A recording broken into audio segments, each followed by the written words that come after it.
This is YFM-002L Semi-auto slider assembly machine. Now we are going to test this machine. First of all, please switch on the machine's power. And this is the non-lock slider. This is the puller. Please assemble. Okay, and please put into the mold. And there is a full switch.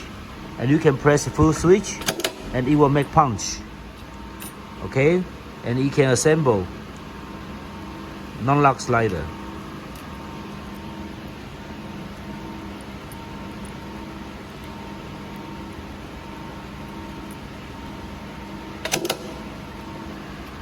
Okay, so this is the non-lock slider, and you can change the mold for different size.